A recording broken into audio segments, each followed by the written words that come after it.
So அனைவருக்கும் வணக்கம். So நம்ம இன்னைக்கு என்ன பார்க்க போகிறோம் அப்படின்னா, ஹிஸ்ட்ரியில் சிந்து சமவெளி நாகரிகம் குறித்து பார்க்க போகிறோம்.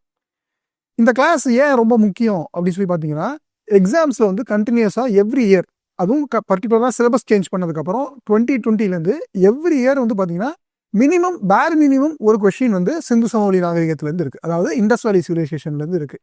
இதில் நீங்கள் ஒரு விஷயம் நோட் பண்ணலாம். ஒரு வருஷத்துக்கு ஒரு 10 தேர்வு நடத்துகிறாங்கன்னு வச்சுக்கோங்க. டிஎன்பிஎஸ்சி பல்வேறு தேர்வுகள் நடத்துகிறாங்க. 10 தேர்வு நடத்துகிறாங்கன்னா ஒரு 10 கொஷின்ஸ் நமக்கு கிடச்சிருது. அப்போ ஃபார் த பாஸ்ட் 5 இயர்ஸ் ஒரு 50 கொஷின்ஸ் இந்த ஏரியாவிலேருந்து மட்டும் வந்துருக்கு. இந்த 50 கொஷின்ஸ் பேக்ரவுண்ட்லையும் அதுக்கப்புறம் நமக்கு இருக்கக்கூடிய சில ஸ்டாட்டிக் டாபிக்ஸையும் கம்பைன் பண்ணி படிச்சிட்டோம் அப்படின்னா ஃபார் ஷுவர் நம்மளால் ஒரு கொஷின் ஸ்கோர் பண்ண முடியும். So each and every questions matters for us. வாங்க இன்னைக்குள்ள டாபிக் போகலாம். ஸோ சிந்து சமவெளி நாகரிகத்துக்கு பல்வேறு விதமான பெயர்களை வச்சிருக்கிறாங்க. உதாரணம் ஹரப்பா நாகரிகம். ஹரப்பா நாகரிகம் அப்படிங்கிற பேர் இருக்கு. இதெல்லாம் நீங்க வந்து அவேரா இருப்பீங்க. ஹரப்பா அப்படிங்கிறது உங்களுக்கு தெரிஞ்சிருக்கும். இங்க பாருங்க, சிந்து சரஸ்வதி நாகரிகம். இந்த சிந்து சரஸ்வதி நாகரிகம் அப்படிங்கிறது பட்ஜெட் ஸ்பீச்ல ஃபினான்ஸ் மினிஸ்டர் இதை பர்டிகுலரா கோட் பண்ணி சொல்றாங்க. சிந்து சமவெளி நாகரிகம்னு சொல்றோம், அதே மாதிரி சிந்து சரஸ்வதி நாகரிகம்னு சொல்லலாம் அப்படின்னு. And moreover Ghaggar Hakra நாகரிகம் அப்படின்னு பல்வேறு பெயர்களில் விளங்குது. இதுக்கான பெயர் காரணங்கள்லாம் நான் உங்களுக்கு பின்னாடி எக்ஸ்பிளைன் பண்ணுறேன். அதுக்கு முன்னாடி வந்து நம்ம என்ன பார்க்கலாம்னா, இந்த சிந்து சமவெளி நாகரிகம் அப்படிங்கிறது சிந்து நதிக்கரையில் பல்வேறு குட்டி குட்டி இடங்களாக அமைஞ்சிருந்தக்கூடிய பகுதிகள். அப்போ இந்த நாகரிகத்துடைய முக்கியமான ஒரு 7 அல்லது 8 அம்சங்கள் என்ன அப்படிங்கிறத பார்க்க போகிறோம். பை சான்ஸ் நமக்கு லக் இருந்ததுன்னா எக்ஸாமில் இந்த 7-8 பாயிண்ட்லேருந்தே கொஷின்ஸ் வந்துடும். இதுக்கு முன்னாடி ப்ரீவியஸ் இயர் அதுக்கு முன்னாடி உள்ள கொஸ்டின்ஸ்லாம் வந்து பார்த்தீங்கன்னா இந்த 8 பாயிண்ட்லேருந்தே ரிஃப்ளெக்ட் ஆயிருக்கு. ஸோ நம்ம இப்போ பார்க்க போகிறது ரொம்ப ரொம்ப முக்கியமான பகுதி. அதனால கொஞ்சம் உன்னிப்பாக கவனிச்சிருங்க. ஃபர்ஸ்ட் பாருங்க, இது வந்து ஒரு பிரான்ஸ் ஏஜ், வெண்கல காலகட்டம். பிரான்ஸ் ஏஜ் அப்படின்னு ஏன் நம்ம சொல்றோம்? இப்போ உதாரணத்துக்கு கற்கால மனிதர்கள் அப்படின்னு சொல்லி நீங்க படிச்சிருப்பீங்க. அவங்க ஏன் கற்கால மனிதர்கள்னு சொல்றோம் அப்படின்னா, அவங்க பயன்படுத்திய டூல்ஸ், அதாவது வெப்பன்ஸ் எல்லாமே பெரும்பாலும் கற்களாக தான் இருக்கும். அதுக்கப்புறம் மனிதன் கொஞ்சம் நவீனமாகி உலோகம் மற்றும் கற்கள் இதை ரெண்டையும் சேர்த்து பயன்படுத்த ஆரம்பிக்கிறான். மறுபடியும் அதுக்கடுத்த பரிமாணம் தான் நம்ம பார்க்க போற சிந்து சமவெளி நாகரிகம். இதுல அவன் முழுக்க முழுக்க பயன்படுத்தியது உலோகம். அதுல அவன் பிரதானமா பயன்படுத்தியது வந்து பிரான்ஸ், அதாவது வெண்கலம் அப்படிங்கிறது. எங்கெல்லாம் இந்த வெண்கலம் பயன்பாட்டில் இருந்திருக்கும் அப்படின்னா, பெரிதும் அவனுடைய ஆயுதங்கள்ல வெண்கலம் வந்து பயன்பாட்டில் இருந்திருக்கும். ரெண்டாவது எங்க ரொம்ப முக்கியமான பயன்பாட்டில் இருக்கு அப்படின்னு சொல்லி பாத்தீங்கன்னா, அவனுடைய பாத்திரங்கள், வீட்டில் யூஸ் பண்ற வெசல்ஸ், இது ரெண்டுலையும் முக்கிய பயன்பாடா இருந்ததுனால இதை நம்ம வெண்கல காலம், பிரான்ஸ் ஏஜ் அப்படின்னு குறிப்பிடுறோம்.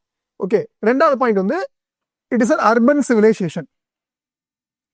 அர்பன் சிவிலைசேஷன் அப்படிங்கிறது ரொம்ப ரொம்ப முக்கியமான ஒரு ஏரியாங்க. ஏன் ரொம்ப ரொம்ப முக்கியம் அப்படின்னு நான் சொல்றேன்னா, ஒரே ஒரு ஸ்பெஷல் ஃபீச்சர் மொத்த சிந்து சமவெளி நாகரிகத்துல, அதாவது இண்டஸ் வேலி சிவிலைசேஷன்ல ஒரே ஒரு ஸ்பெஷல் ஃபீச்சர் என்னன்னு சொல்லி கேட்டாங்கன்னா நீங்க இதுதான் சொல்லணும். அர்பன் சிவிலைசேஷன், நகர நாகரிகம் அப்படிங்கிறத சொல்லணும். இப்போ இந்த நகர நாகரிகத்தோட தொட்டு இன்னொரு விஷயமும் இருக்கு. அது பேரு டவுன் பிளானிங். டவுன் பிளானிங், நகர கட்டமைப்பு. ஸோ நகர நாகரிகம், அந்த நகர கட்டுமானம், இது ரெண்டும் வந்து உலகத்தில் இருக்கக்கூடிய வேற எந்த நாகரிகத்தோட தலை சிறந்து விளங்கியது சிந்து சமவெளி நாகரிகம். இதை பத்தியான விஷயங்கள்லாம் நம்ம உள்ள ஒன் பை ஒன்னா பார்க்கலாம். Then iron is unknown to them. இரும்பு அப்படின்னு ஒரு உலோகம் இருந்ததே அந்த மக்களுக்கு தெரியாது. பல்வேறு உலோகங்கள் தெரியும். இன்ஃபேக்ட் தங்கம் தெரியும், வெள்ளி தெரியும், காப்பர் தெரியும், பல்வேறு உலோகங்கள் தெரியும். ஆனா இரும்பு அப்படிங்கிற ஒரு உலோகம் இருக்கிறது இந்த மக்களுக்கு தெரியாது. 4வது horse is unknown to them. குதிரை குறித்து அவங்களுக்கு அறிவு இல்லை. குதிரைன்னு ஒரு விலங்கு இருக்குது அவங்களுக்கு தெரியாது. ஆனா இது சில டிஸ்பியூட் இருக்கு. சில பகுதிகளில் இன்னைக்கு சுடுமண்ணால் செய்யப்பட்ட சில பொம்மைகள் கண்டெடுக்கப்படுது. அந்த பொம்மைகளை பார்த்தோம்னா அது குதிரை வடிவில் இருக்கு. ஆனா அது இன்னும் ஊர்ஜிதப்படுத்தப்படாத தகவலாக தான் இருக்கு. அதனால குதிரை குறித்து தெரியாதுன்னே நீங்க வச்சுக்கோங்க. இப்போ வரைக்கும் எந்த ரிசர்ச்லயும் இது இன்னும் உறுதிப்படுத்தப்படலை. ஸ்கிரிப்ட் ரொம்ப ரொம்ப இம்பார்ட்டன்ட். இது எந்த ஸ்கிரிப்ட் இவங்க யூஸ் பண்றாங்க பாருங்க. Writing from right to left and left to right. அதாவது வலது பக்கத்துல இருந்து இடது பக்கமும் பின்னர் இடது பக்கத்துல இருந்து வலது பக்கமும் எழுதக்கூடிய பழக்கம் உண்டு. இன்னைக்கு நம்ம நவீன காலத்துல தமிழோ ஆங்கிலமோ நம்ம இப்போ எப்படி எழுதிட்டு இருக்கோம்? இடதுல இருந்து வலது தான் எழுதுறோம். இவங்க பாத்தீங்கன்னா யூனிக்கா எழுதுறாங்க. வலதுல இருந்து இடது, மறுபடியும் இடதுல இருந்து வலது அப்படிங்கிறாங்க. இதை வந்து என்னன்னு குறிப்பிடுறாங்கன்னா போஸ்ட்ரோஃபிடன் அப்படின்னு வார்த்தையில இது குறிப்பிடப்படுது. இதுவும் எக்ஸாம்ல நமக்கு கேட்டிருக்காங்க. அடுத்து பிக்டோரியல் ரெப்ரசன்டேஷன். இந்த எழுத்துக்கள்லாம் பாருங்க. இந்த எழுத்துக்கள்லாம் சிந்து சமவெளி நாகரிக எழுத்துக்கள்லாம் வந்து பாத்தீங்கன்னா பிக்சர்ஸ் மாதிரி இருக்கு. அது சித்திர வடிவில காணப்படுது. இந்த சித்திரங்கள் வந்து எந்த அளவுக்கு ரொம்ப முக்கியம் அப்படின்னா, இன்னும் இது வந்து டெசிஃபர் பண்ணப்படலை. டெசிஃபரிங் அப்படின்னா என்ன அர்த்தம்? வாசிக்க முடியல, இந்த எழுத்துக்களை இன்னும் நம்மளால வாசிக்க முடியல, சித்திர வடிவில் தான் இருக்கு. இது ஏன் இன்னைக்கு ரொம்ப ரெலவெண்ட் அப்படின்னா, கடந்த ஆண்டு வந்து பாத்தீங்கன்னா தமிழ்நாடுடைய முதல்வர் மு.க.ஸ்டாலின் அவர்கள் என்ன சொல்லியிருந்தாங்கன்னா, இந்த சிந்து சமவெளி நாகரிக எழுத்துக்களை யார் கண்டறிந்து சரியான தகவல் தரவோட தராங்களோ அவங்களுக்கு $1 மில்லியன்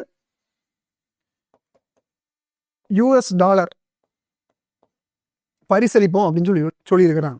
அப்ப அந்த அளவுக்கு இது ரொம்ப முக்கியத்துவம் பெறுது.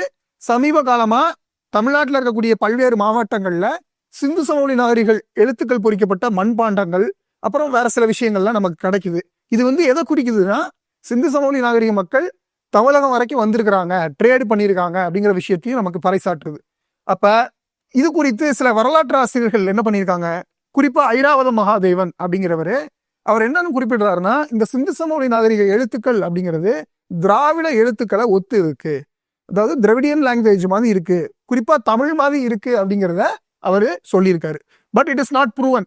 இன்னும் உலகத்திலே வந்து பாத்தீங்கன்னா பல்வேறு நாகரிகங்கள் இருக்கு, அந்த நாகரிகங்களுடைய எல்லா எழுத்துக்களும் கண்டறியப்பட்டு வாசிக்கப்பட்டுருச்சு. இன்னும் சிந்து சமவெளி நாகரிக எழுத்துக்கள் மட்டும் வாசிக்க முடியாத நிலையில தான் இருக்கு. இன்னும் ரிசர்ச் பண்ணிட்டு இருக்காங்க. அதுக்காக தான் இந்த பரிசு தொகை அறிவிச்சிருக்கிறாங்க. நமக்கு தேர்வுல என்ன கேட்கலாம், $1 மில்லியன் கொடுக்கறது பதிலாக அவங்க வந்து 1 பில்லியன் கொடுக்கலாம், இல்ல 1 கோடின்னு தமிழ்ல கொடுக்கலாம், லைக் ருபீஸ்ல கொடுக்கலாம், எப்படினாலும் எக்ஸாம்பிள் கொடுக்கறதுக்கான சான்சஸ் இருக்கு. ஸோ இந்த 7-8 பாயிண்ட் உங்களுக்கு ஞாபகம் இருக்குன்னு நினைக்கிறேன். ஒரு குயிக் ரீகால் பண்ணிட்டு உள்ள போயிடலாம். இது வந்து ஒரு வெண்கல காலகட்டம், நகர நாகரிகம் இருக்கும், அது வந்து டவுன் பிளானிங்க்கு ரொம்ப முக்கியத்துவம் வாய்ந்தது. குதிரை குறித்து தெரியாது, இரும்பு குறித்து தெரியாது, எழுத்துக்கள் வந்து நம்ம போஸ்ட்ரஃபிடன் சொல்றோம், சித்திர வடிவில் இருக்கும், எழுத்துக்களை இன்னும் வாசிக்க முடியல. இதெல்லாம் நமக்கு தெரிய வேண்டிய பாயிண்ட். லக் இருந்ததுன்னா நமக்கு எக்ஸாம்ல இந்த 7-8 பாயிண்ட்ல இருந்தே கொஸ்டின்ஸ் ரிப்பீட் ஆயிடும். ஓகேங்களா? So we can move on to next one.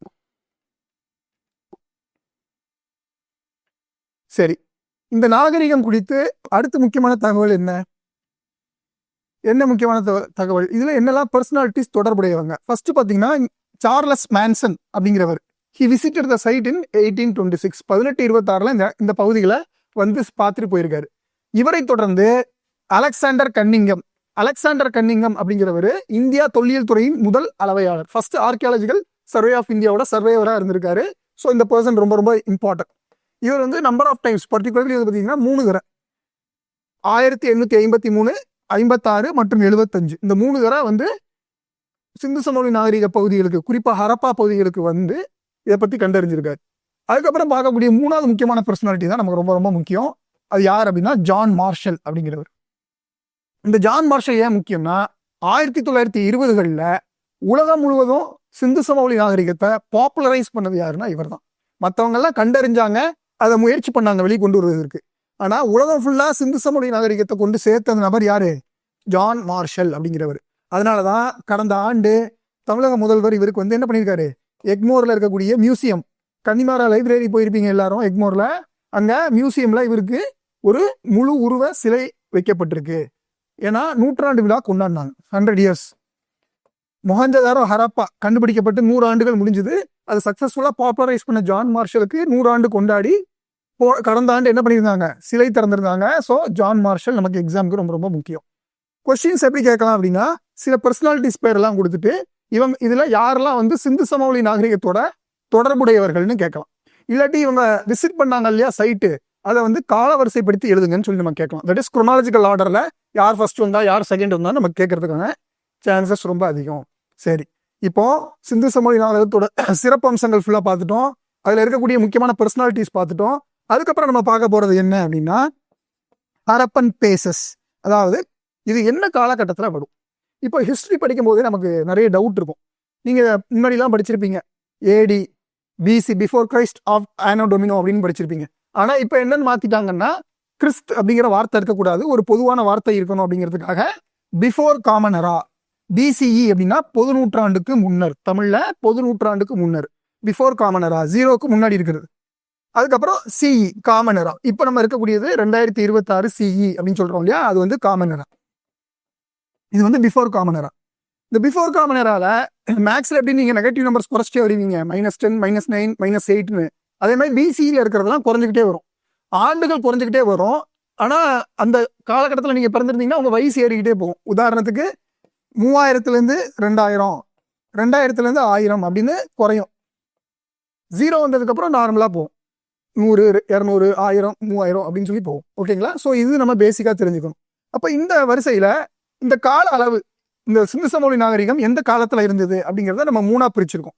தொடக்க நிலை, அதாவது ஆரம்ப காலகட்டத்தில். இதை வந்து நம்ம ரொம்ப காம்ப்ளிகேட் பண்ணிக்க வேண்டாம், நான் ரொம்ப சிம்பிளாக சொல்கிறேன். இந்த டைம்லைனை வந்து நீங்கள் 3000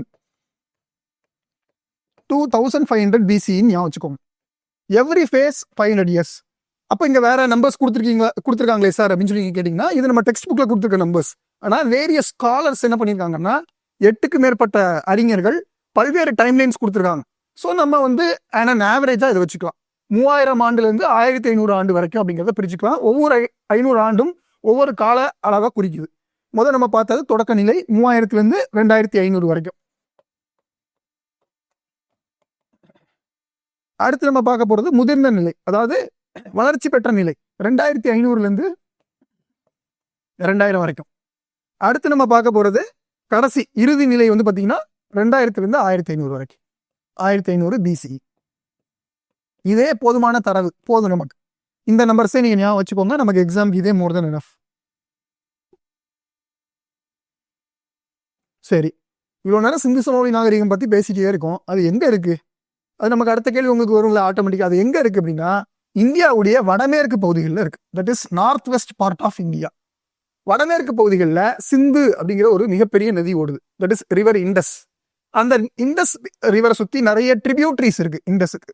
நம்ம படிச்சிருப்போம் ஜாகிரபியில, ஜீலம், செனாப், ரவி, பியாஸ், சட்லஜ் அப்படின்னு. ஸோ இந்த நதிகளை சுற்றி ஒரு 500க்கும் மேற்பட்ட சின்ன சின்ன ஊர்கள் உருவாகுது. அதுதான் சிந்து சமவெளி நாகரிகம். அப்படி உருவான ஊரில் சிலது பெரிய டவுனாக வளர்ச்சி பெறுது. அதை நம்ம பின்னாடி பார்க்கலாம். சரி, இந்த சிந்து சமவெளி நாகரிகம் இந்திய எல்லை பரப்பில் எந்த எண்டு வரைக்கும் இருந்தது அப்படிங்கிறது எக்ஸாம்ல நமக்கு ரிப்பீட்டடாக கேட்குறாங்க. அதை நான் இங்கே உங்களுக்கு எக்ஸ்பிளைன் பண்ணுறேன். சிந்து சமவெளி நாகரிகத்துடைய வட துருவம், நார்தன் மோஸ்ட் சைடு என்னன்னு பார்த்தீங்கன்னா ஷார்ட்கை அப்படிங்கிற இடம். ஆக்சுவலாக இது வந்து எங்கே இருக்குன்னா ஆப்கானில் இருக்கு. எக்ஸாம்பிள் என்ன பண்ணுவாங்க அப்படின்னா, எது நார்தன் மோஸ்ட் ஏரியான்னு சொல்லி இதுவும் கொடுக்குறாங்க, இன்னொன்று கொடுக்கலாம். இந்தியாவில் எது நார்தன் மோஸ்ட் ஏரியா, இந்தியாவில் எது நார்தன் மோஸ்ட் ஏரியான்னு பார்த்தீங்கன்னா மாண்டா அப்படிங்கிற இடம் ஜம்மு காஷ்மீரில் இருக்கு. இப்போ இந்திய பகுதிகளில் சிந்து சமவெளி நாகரிகத்துடைய வட துருவம் என்னன்னு கேட்டாங்கன்னா மாண்டா. ஓவராலா எது வட துருவம்னு கேட்டாங்கன்னா ஆப்கானிஸ்தான்ல இருக்கக்கூடிய ஷார்ட்கை அப்படிங்கிற ஊர். இந்த ஊரை ஞாபகம் வச்சுக்கோங்க, நம்ம பின்னாடி படிக்க போறோம் இந்த ஊரை பத்தி. ரொம்ப முக்கியமான ஊர் இது, சரிங்களா? அடுத்து இந்தியாவுடைய, அதாவது சிந்து சமவெளி நாகரிகத்துடைய கிழக்கு கடைகோடி கிழக்கு பகுதி என்ன பார்த்தீங்கன்னா என்ன ஊர்னா ஆலம்கிர்பூர் அப்படிங்கிற ஊர். இது எங்க இருக்குன்னா இன்னைக்கு இருக்கக்கூடிய உத்தரப்பிரதேசத்துல இருக்கு. அதே மாதிரி கீழே தெற்கு பகுதியில் கடைக்கோடி பகுதி எதுன்னு பார்த்தீங்கன்னா தைமாபாத் அப்படிங்கிற ஊர். இது எங்க இருக்கு அப்படின்னா கோதாவரி நதி வரை வரும். That is in Maharashtra. Maharashtra பகுதிகளில் இருக்குது. ஓகேங்களா? தென் வெஸ்டர்ன் மோஸ்ட் ஏரியா, மேற்கோரை இடம் என்னன்னு பார்த்தீங்கன்னா சுட்கே ஜெண்டார். இது எங்க இருக்கு அப்படின்னா it is in Pakistan. Pakistan Afghanistan பார்டர்ல இருக்கு. இன் பர்டிகுலர் கேட்டாங்கன்னா it is in Pakistan. So இந்த 4 பகுதிகளும் எல்லையோர பகுதிகள். இது எக்ஸாம்ல நமக்கு அடிக்கடி கேட்டிருக்காங்க. ஸோ வடக்கோர பகுதி ஷார்ட்கை, கிழக்கு ஆலம்கீர்பூர், தெற்கு தைமாபாத் மற்றும் மேற்கு சுட்கே ஜெண்டர் அப்படிங்கிற பகுதி. இப்போ நம்ம என்ன பார்க்க போறோம்? நான் ஆல்ரெடி சொன்னேன் 500க்கும் மேற்பட்ட கிராமங்கள் இருந்தது. அதெல்லாம் சிலது வந்து நகரங்கள் மாதிரி வளர்ச்சி பெற்றனன்னு பார்த்தோம். அதுல முக்கியமா இருக்கக்கூடிய 7லேருந்து 8 வரைக்கும் இருக்கக்கூடிய முக்கியமான நகரங்கள்லாம் பார்க்க போறோம். இதுல இருந்து எக்ஸாம்ஸ்ல ரிப்பீட்டடா கொஸ்டின்ஸ் வருது. அண்ட் மோர் ஓவர் இதை படிக்கும் போது நீங்க இன்னொரு விஷயம் ஞாபகம் வச்சுக்க போறோம். என்னெல்லாம் இங்க கண்டுபிடிச்சிருக்காங்களோ அதை வச்சு இவங்களுக்கு என்னெல்லாம் தெரியுங்கிறதையும் நமக்கு ரிலேட் பண்ண போறோம். சரி, நம்ம ஃபர்ஸ்ட் பார்க்கக்கூடிய ஊர் வந்து ஹரப்பா. இது 1921 கண்டறியப்படுது. இதை டிஸ்கவர் பண்ணவர், கண்டறிந்தவர் யாருன்னு பார்த்தீங்கன்னா தயாராம் ஷைனி அப்படிங்கிறவர். அவருக்கு உதவி புரிந்தவர் excavated was by John Marshall. கொஞ்சம் முன்னாடி பார்த்தோம் இல்லையா ஒரு பர்சனாலிட்டி, ஜான் மார்ஷல்னு, அவர் தான். இது எங்க இருக்கு அப்படின்னா பஞ்சாப் நதியில இருக்கு. பஞ்சாப் மாவட்டத்தில் இருக்கு. Punjab district or state. இது எங்க அப்படின்னா இட் இஸ் இன் பாகிஸ்தான். இந்தியாவில் இருக்கக்கூடிய பஞ்சாப் இல்ல, பாகிஸ்தான் பகுதிகளில் இருக்கக்கூடிய ஒரு பஞ்சாப். ஆக்சுவலா பஞ்சாப் 2 பகுதி. இந்தியா இருக்கக்கூடியது கிழக்கு பஞ்சாப், பாகிஸ்தான்ல இருக்கக்கூடியது மேற்கு பஞ்சாப். ஹரப்பா அப்படிங்கிறது பாகிஸ்தான்ல இருக்கக்கூடிய மேற்கு பஞ்சாப் பகுதிகளில் இருக்கு. இது எந்த நதியில இருக்குன்னு நமக்கு எக்ஸாம்ல நிறைய தடவை கேட்டிருக்காங்க. இது ராவி அப்படிங்கிற நதிக்கரையில இருக்கு. ராவி அப்படிங்கிற இடத்துல இருக்கு. இங்க என்னெல்லாம் முக்கியமான கண்டுபிடிப்புகள் அப்படின்னு சொல்லி பாத்தீங்கன்னா கிரேட் கிரானரிஸ், அதாவது பெரிய தானிய களஞ்சியங்கள் கண்டறியப்பட்டிருக்கு. தானிய களஞ்சியங்கள் பொதுவாக எதுக்காக பயன்படுத்துவோம்? நம்மளோட உணவு தேவைக்கு போக அந்த உணவு தானியங்களை சேமித்து பாதுகாத்து வைப்பதற்கு பயன்படுத்துவோம்.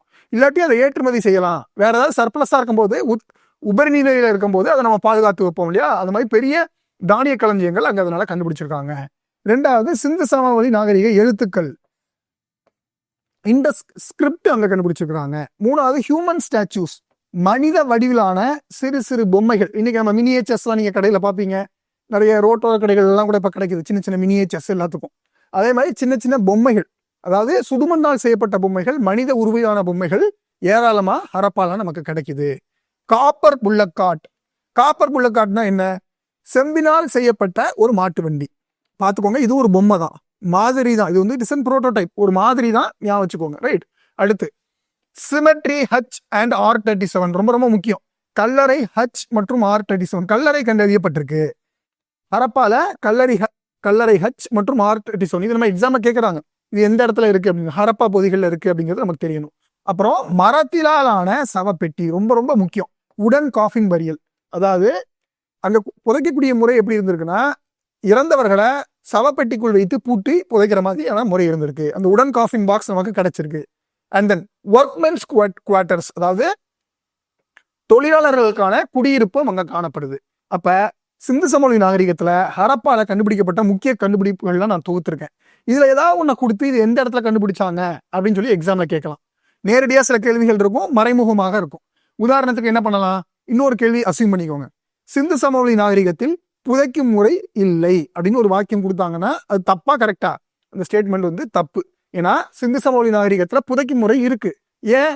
ஹரப்பால என்ன பண்ணியிருக்காங்க, சவப்பெட்டிக்குள், அதாவது மரத்திலான சவப்பெட்டிக்குள் வைத்து மனிதர்களை புதைக்கக்கூடிய முறை இருந்தனால பரியல் பிராக்டிஸ் இருக்கு அப்படின்னு சொல்லி நீங்க போட வேண்டியிருக்கும். அப்ப சில கேள்விகள் நேரடியா வரலாம், சில கேள்விகள் நீங்க திங்க் பண்ணி போடுற மாதிரி இருக்கும். அடுத்து